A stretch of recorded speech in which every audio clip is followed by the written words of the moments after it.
আসসালামু আলাইকুম। ডক্টরস মেট্রিমনিবিডি.com ও ডক্টর কনসালটেন্সি.com থেকে আমি আসাদুল্লাহ টিভি.বিডি ইউটিউব চ্যানেল থেকে আসাদুল্লাহ কনসালটেন্সি তোমাদের সাথে এমবিবিএস সেশন 2020-21 আজকে আলোচনা করব মেধা ও অসচ্ছল কোটায় গতবার 2024-25 সেশনে যারা যারা কোন কোন মেডিকেল কলেজে চান্স পেয়েছিল সবগুলো আমি বিশ্লেষণ করেছিলাম, প্রায় 15-20টা মেডিকেল কলেজ। কিন্তু বারডেম মানে ইব্রাহিম মেডিকেল কলেজ নিয়ে আমি সময় পাইনি, বুঝতে পারছো তো। আজ থেকে 5 মাস 20 দিন আগের ঘটনা, তখন আমি ব্যস্ত ছিলাম অনেক লেখাপড়া নিয়ে, তখন এটা আমার মনে নাই। কিন্তু আজকে মনে পড়লো যে ভাবি এই রেজাল্টটা নিয়ে বিশ্লেষণ করে। অর্থাৎ ইব্রাহিম মেডিকেল কলেজে গত 2024-25 সেশনে মানে আজ থেকে 5 মাস 20 দিন আগে কারা কারা সিলেক্ট হয়েছিল ভাইবা বোর্ডে, কতজনের নাম এসেছিল, ওদের স্কোর কত, ওদের পজিশন কত, এগুলো নিয়ে বিশ্লেষণ করব। দেখো, আমি কিন্তু আগেই বলছিলাম যে 300 সিট থেকে 200 জনই যারা চান্স পেয়েছিল আমাকে জানাইছিল হোয়াটসঅ্যাপে। এগুলি আমার কি শর্ট আকারে আমি ওদের স্ক্রিন রেকর্ড করে রাখছিলাম, ইউটিউব চ্যানেলে কিন্তু আপলোড দিচ্ছি। আর বাকি মানে 30-40-50 জনের মতো রেজাল্টটা আমার মেমোরি নষ্ট হয়ে গেছে, মোবাইলে এখনো লাগানো আছে। যাক, ওইগুলি পরে আবার যদি মানে সময় পাই তাহলে আপলোড দিব। তো আজকে হচ্ছে ইব্রাহিম মেডিকেল কলেজে সিরাস 120টা। ইব্রাহিম মানে বারডেম মেডিকেল কলেজ, যেটা বাংলাদেশের টপ সারির ফার্স্ট মেডিকেল কলেজ মানে বলা যায়, বুঝতে পারছো। সকলের স্বপ্ন থাকে ইব্রাহিম মেডিকেল কলেজে পড়ার, মানে Ibrahim BIRDEM medical college top 5টা সরকারি মেডিকেল কলেজ যদি থেকে থাকে তার মধ্যে একটা মানে ইব্রাহিম মেডিকেল কলেজ কিন্তু পড়া যায়, বুঝতে পারছো, অনেক ভালো। যাও, ইব্রাহিম বারডেম মেডিকেল কলেজে সিরাস 120টা 2002 সালে প্রতিষ্ঠিত হয়েছিল। 2024-25 সেশনে মেধা অসচ্ছল কোটার যে লিস্টটা প্রকাশ করা হয়েছিল সেখানে বারডেম মেডিকেল কলেজে আমরা দেখেছি যে কি বলছে যে 5% সিট আছে মেধা অসচ্ছল কোটার জন্য। তাহলে 120টা সিটের বিরুদ্ধে 5% স্টুডেন্ট নিবে, কতজন নিবে? 6 জন নিবে। 6 জন নিলে ভাইবা বোর্ডের জন্য বলা হচ্ছে যে এর 4 গুণ স্টুডেন্ট পাঠাবে, তার মানে 24 জন স্টুডেন্ট পাঠাবে। ওকে, ফাইন। আমার এই লিস্টে তোমরা 24 জন স্টুডেন্টের নাম দেখতেছো কারা কারা ইব্রাহিম মেডিকেল কলেজে ভাইবার জন্য সিলেক্ট হয়েছিল অনলাইন থেকে, এমনকি ভাইবা বোর্ডের জন্য যারা মানে যার সময় সুযোগ পেয়েছিল। তার মধ্যে আমরা দেখলাম যে কি প্রথম জনের পজিশন হচ্ছে 7,729, দ্বিতীয় জনের পজিশন হচ্ছে 6,266, তৃতীয় জনের পজিশন 9,365, 4 নম্বর 5,778, 6 নম্বর 10,485, 6 নম্বর 5,361, 7 নম্বর 7,220, 8 নম্বর 5,643, 10 নম্বর 5,915, 11 নম্বর 5,669, 12 6,315, 13 5,622, 14 6,277তম ছিল, এমনকি 15 6,306, 16 7,541 পজিশন, 17 5,866, 18 6,292, 19 5,323, 20 6,540, 21 নম্বর যিনি আছে 7,796, 22 নম্বর যিনি ছিল 6,154, 23 নম্বর 6,240, 24 নম্বর যে ছিল তার পজিশন 5,508। এগুলি আমি কি বলেছিলাম 24 জনের মেরিট মানে পজিশন, মানে জাতীয় মেধাক্রমে ওরা এই সিরিয়ালে ছিল, চান্স হয়নি সরকারিতে, অল্পের জন্য, দেখতে পারতেছো। এবং ঘটনা কি করছে জানো, যে এখানে কিন্তু দেখতে পাচ্ছ গতবার সরকারিতে চান্স পেয়েছে কতজন। ওয়েটিং লিস্ট থেকে, তৃতীয় ওয়েটিং লিস্ট থেকে আমরা দেখলাম যে 5,372 পর্যন্ত চান্স পেয়েছে। আর এখানে তোমরা দেখো যারা যারা চান্স পেয়েছে ওরা কিন্তু 5,300 থেকে নিয়ে 400, 500, 600, 6,000, 6,500, 7,000 সিটের মধ্যে ওরা চান্স পেয়েছে। ওকে, ফাইন। এখন থেকে সিলেক্ট হলো কারা কারা? এই 24 জন থেকে মাত্র 6 জন সিলেক্ট হয়েছে। এই 6 জন স্টুডেন্ট থেকে 5 জন কিন্তু আমার স্টুডেন্ট, বুঝতে পারছো। ওই 5 জন কারা, ওই 6 জন কারা? 1 মোহাম্মদ তাজওয়ান ইসলাম সিয়াম, 2 কুইনারাজ অলিন অপি, 3 ফাতেমা মারিয়া জান্নাতি, 4 মোহাম্মদ জাহিদুল ইসলাম তাবিব, 5 কানিস ফাতেমা হেরা, 6 আনোয়ারা ইসলাম জয়ন্তী। এই 6 জন সিলেক্ট হয়েছিল। সিলেক্ট হওয়ার পর থেকে এই 6 জন থেকে আমাকে 5 জন জানিয়েছে জাস্ট ফাতেমা মারিয়া জান্নাতি, এটাকে আমি চিনি না। এ বাদে বাকি 5 জন আমাকে চান্স পাওয়ার সাথে সাথে লিস্টে যখন নাম দিয়েছে ভাইবা সম্পূর্ণ হওয়ার পরেই জানিয়ে দিয়েছে ওদের মা বাবা, ওরা সরাসরি, এগুলো কিন্তু স্ক্রিনশটও আমার ইয়াতে আসে। যাও, দেখো যে এই যে তাজওয়ান ইসলাম সিয়াম, ওর কি তাজওয়ান ইসলাম সিয়ামকে এটা হচ্ছে হ্যাঁ এর বাড়ি হচ্ছে চট্টগ্রাম, সম্ভবত চট্টগ্রাম। ওর মা আমার সাথে কানেক্টেড ছিল, বুঝতে পারছো? এই তাজুল ইসলামের সিয়ামের পজিশনটা কত ছিল জানো? ওর পজিশন ছিল 5866। ও মেরিট স্কোর কত ছিল জানো? 75.75। আরে বাবা রে বাবা, গতবার চান্স পেয়েছিল 73.75 পর্যন্ত, আর ও পেয়েছিল 75.75। সরকারিতে হয়নি, কিন্তু কি বারডেমে হয়ে গেছে। এই পজিশনে ওর হয়তো শেষের সারির কোনো একটা মেরিট কলেজে আসতো, কিন্তু ওইগুলির চেয়ে বারডেম 1000 গুণ ভালো। তো এই তাজওয়ানের মার সাথে আমার কানেক্টেড ছিল, সব কিছু আমি ওকে করে দিয়েছিলাম, বুঝতে পারছো? 2 নাম্বার কে তুই নারা কলিন অপি। ওর পজিশনটা কত ছিল জানো? অপির পজিশনটা ছিল তোমার 6315।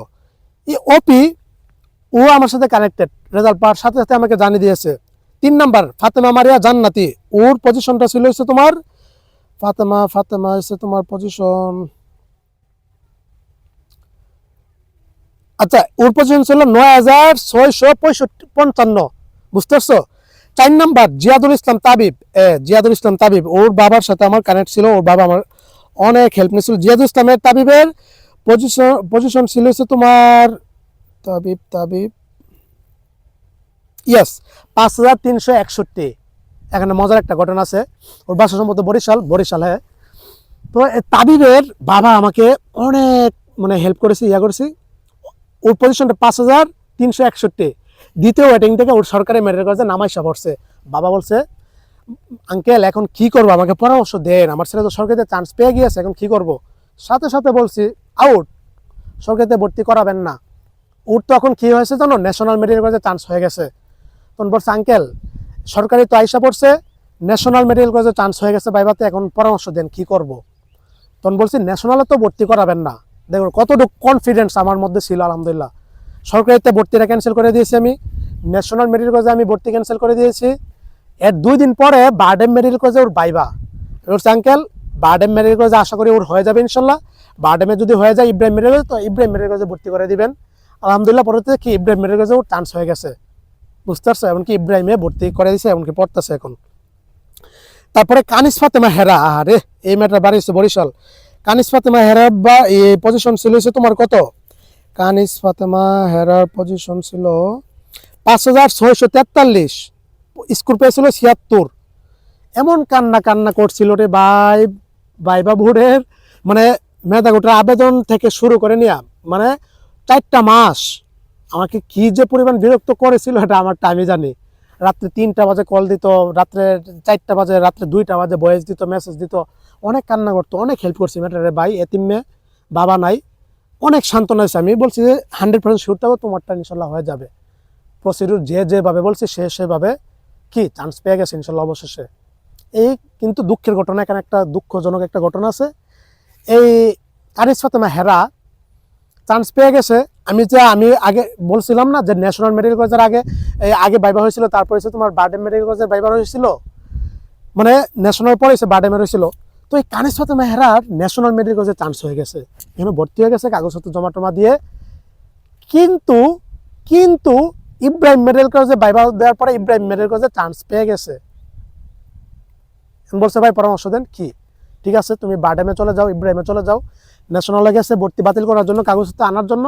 কিন্তু ন্যাশনাল মেডিকেল কলেজ তার কাগজপত্র ফেরত দেয়নি, এমনকি ভর্তি তো ওইখানে হয়ে গেছে, তো ওকে আর দেয়নি, ওকে আর ছাড়েনি, বুঝতে পারছো? বারডেমে আর পড়তে পারেনি মেয়েটা। তো যাও, আমি বলছি সমস্যা নাই, national medical college BIRDEM medical college একই সিরিয়ালের, একই মানে পজিশনের, কোনো সমস্যা নাই। তো কানিস ফাতেমা হেরা কিন্তু অবশেষে কিন্তু ন্যাশনাল মেডিকেলে আছে, বুঝতে পারছো? তারপরে আচ্ছা, ন্যাশনালে যারা চান্স ছিল এগুলি সবগুলি আমার ছিল, বুঝতে পারছো? তো ন্যাশনালে আমাদের এলাকার একটা মেয়ে আছে জেমি বেগম, ও কিন্তু চান্স হয়েছে, আরও কয়েকজন আছে। তারপরে 6 নাম্বার আনোয়ারা ইসলাম অয়ন্তী। এটা ঘটনা যদি আপনাদেরকে বলি, এটা হচ্ছে তোমার 7729 পজিশন ছিল, স্কোর পেয়েছিল 75.50। এই অয়ন্তীর ঘটনাটা জানো? এটা ঘটনাটা আমি বিশ্লেষণ করি।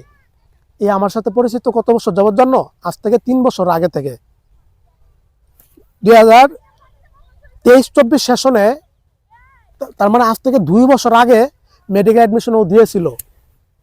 তখন জাতীয় মেধায় ওর পজিশন 7000-ই ছিল, না, তখন সরি, তখন 8000 ছিল। ও আমার স্টুডেন্ট ছিল, কোর্সের স্টুডেন্ট ছিল, এক্সাম বেসের। তখন ওই 2 বছর আগে ওর মা আমাকে ফোন দিয়েছিল, বাজান এই মনে মেয়ে তো 8000 সিরিয়াল, প্রাইভেট মেডিকেল কলেজে কোথাও ভর্তি করে দিতে পারবা জেনারেল কোটায় কম টাকায়? আন্টি পারবো, সমস্যা নাই, আমার মেডিকেল কলেজে আমি করে দিতে পারবো। কিন্তু আন্টি আপনার মেয়ে 8,000 সিরিয়াল, ভালো, মানে তখন মেধা কোটা আবেদন শেষ হয়ে গেছিলো, আজ থেকে 2 বছর আগের ঘটনা। তখন বলছি আন্টি আপনার মেয়ে ফার্স্ট টাইমার ছিল, সেকেন্ড টাইম দেওয়ান, 24-25 সেশনে সেকেন্ড টাইম দিয়েছে, দেওয়ার পরে পজিশন পেয়েছে 7,728, বললাম ওই তো।